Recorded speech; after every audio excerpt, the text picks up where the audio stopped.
आप सभी को मेरा नमस्कार। तारीख थी 8 दिसंबर 1989।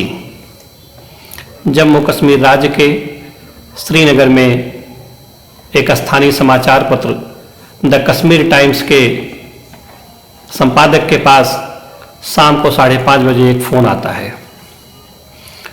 फ़ोन करने वाला अपने को जम्मू कश्मीर लिबरेशन फ्रंट यानी JKLF का प्रतिनिधि बताता है और ये कहता है कि JKLF के लोगों ने इस देश के गृह मंत्री श्री मुफ्ती मोहम्मद सईद की बेटी डॉक्टर रुबिया सईद का अपहरण कर लिया है। उन्होंने ये भी बताया कि इस सूचना को प्रसारित कर दी जाए और बाद में उनकी मांगें क्या है वो बाद में बताएंगे। द कश्मीर टाइम्स के जो संपादक थे उन्होंने इस सूचना को सरकार को और गृह मंत्रालय को पास आउट कर दिया।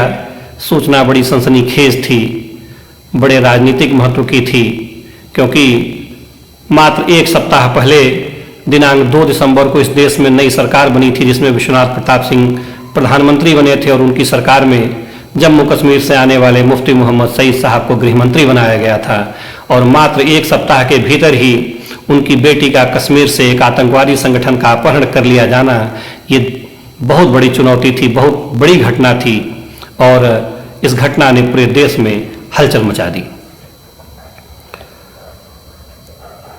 घटना की सत्यता की जानकारी की सरकार हरकत में आई तो घटना कुछ ऐसी थी। मुफ्ती मोहम्मद सईद की तीसरे नंबर की बेटी डॉक्टर रुबिया सईद जो कि MBBS करने के बाद एक हॉस्पिटल से इंटर्नशिप कर रही थी और इंटर्नशिप करके वो रोज की तरह एक बस में वापस अपने घर लौट रही थी जैसे कि रोज लौटती हैं। उनके साथ बस में कुछ और यात्री भी थे जिसमें से कि जम्मू कश्मीर लिबरेशन फ्रंट के कुछ युवक आम यात्री की तरह बैठे हुए थे।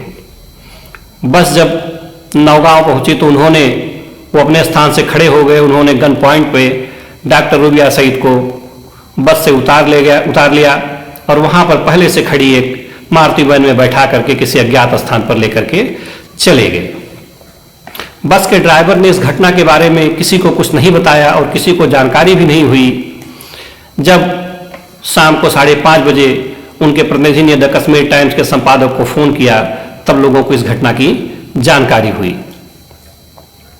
डॉक्टर रुबिया सईद मुफ्ती मोहम्मद सईद की बेटी थी। उनकी बड़ी बहन महबूबा मुफ्ती जो कि जम्मू कश्मीर राज्य की बाद में मुख्यमंत्री भी रहीं। घटना बड़ी थी और सीधे सरकार के लिए चुनौती थी, देश की सुरक्षा के लिए चुनौती थी। जम्मू कश्मीर लिबरेशन फ्रंट के लोगों ने नेगोशिएशन के लिए सरकार से बात करनी शुरू की। यहाँ मैं एक चीज़ और भी बताना चाहूँगा कि जब डॉक्टर रुबिया सईद का अपहरण हुआ तो जो उसमें साजिश करने वाले मुख्य लोगों में जो नाम आया था वो यासीन मलिक का था, जिसपे कि बाद में टाडा जो अदालत थी उसमें मुकदमा भी चला और अभी जुलाई 2022 में इसमें गवाह के रूप में डॉक्टर रुबिया सईद ने उसकी पहचान भी सुनिश्चित कराई। फिलहाल आतंकवादियों ने अपनी जो जम्मू कश्मीर लिबरेशन फ्रंट के लोगों ने अपनी मांग रखी और उस मांग में उन्होंने रखा कि वो डॉक्टर रुबिया सईद को तब छोड़ेंगे जब उनके बदले 5 आतंकवादियों को छोड़ा जाएगा।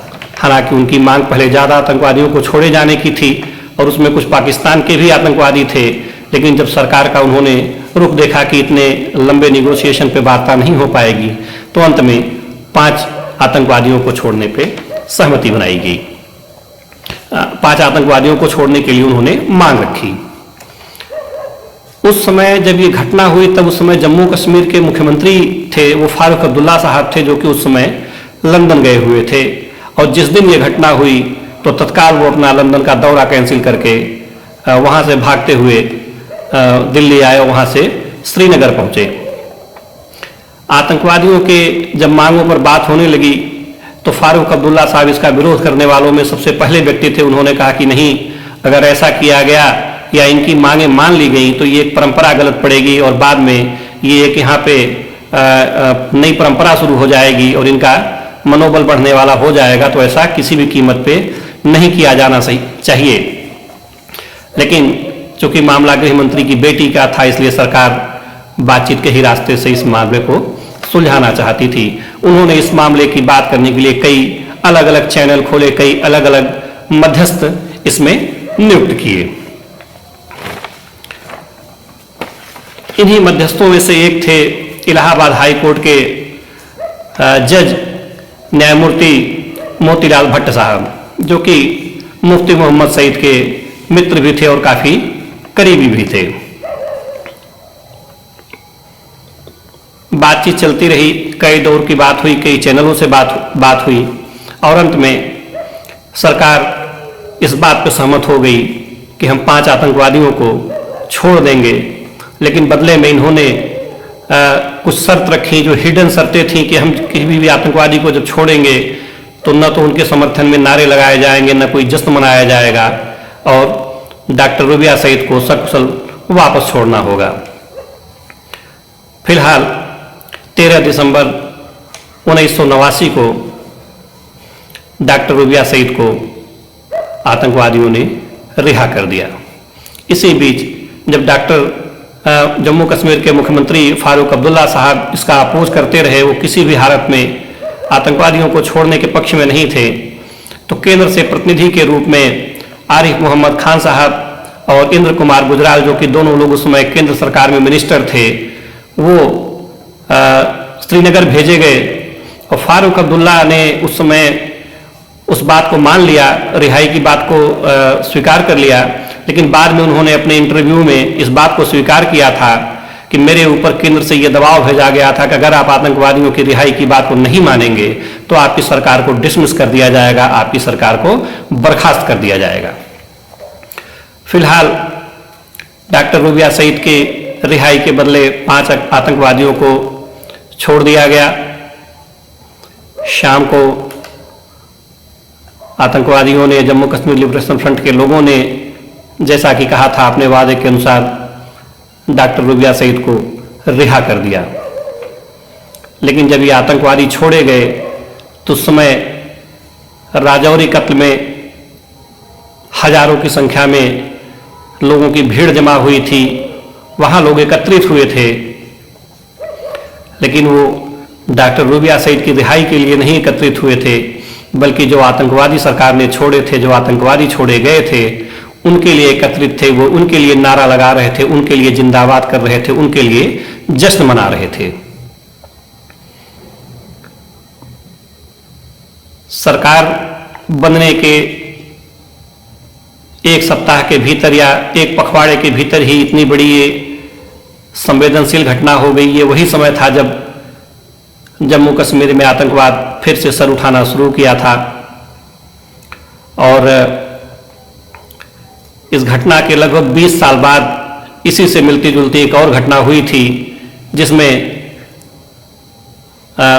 नेपाल के त्रिभुवन हवाई अड्डे से एयर इंडिया का एक विमान यात्रियों को लेकर के चला था और आतंकवादियों ने उस विमान को अपहरण करके वो कंधार लेकर के गए थे और जहां पे उन्होंने उन यात्रियों की रिहाई के बदले बहुत खूंखार आतंकवादियों को, जिसमें अजहर मसूद भी था, उसको छोड़ने की मांग रखी थी। और उस समय जो यात्रियों के परिजन थे, उन्होंने यही सरकार के ऊपर आरोप, सरकार से यही मांग की थी या सरकार से यही दोहराया था कि जब एक गृह मंत्री की बेटी के लिए आपने 5 आतंकवादियों को छोड़ दिया, तो यहाँ तो लगभग 180 यात्रियों के जीवन का सवाल है, तो हमें अपने परिवार के लोग चाहिए। जब उस समय आतंकवादी छोड़े गए थे तो अभी भी आतंकवादी छोड़े जाने चाहिए, और वही हुआ, आतंकवादियों को छोड़ा गया, तब सकुशल उन यात्रियों की वापसी हो पाई थी। जम्मू कश्मीर में जो डॉक्टर रुबिया सईद का अपहरण हुआ, उसके बारे में FIR हुई, यासीन मलिक पर मुकदमा चला, टाडा अदालत में मुकदमा चला बड़ी लंबे समय से। अभी जुलाई, उसमें अपडेट ये है कि जुलाई 2022 में फिर से उसमें पहचान के लिए डॉक्टर रुबिया सईद ने यासीन मलिक को उसमें पहचाना कि हाँ जो मेरे किडनैपर्स थे उसमें एक ये भी व्यक्ति था जिसने मुझे किडनैप किया था। तो ये डॉक्टर रूबिया सईद का बड़ा बहुचर्चित किडनैपिंग कांड था, अपहरण कांड था, जिसमें बहुत सारी घटनाएं हुई थी। उम्मीद है कि आप लोगों को ये एपिसोड पसंद आया होगा। आप लोगों का बहुत बहुत धन्यवाद, बहुत बहुत आभार।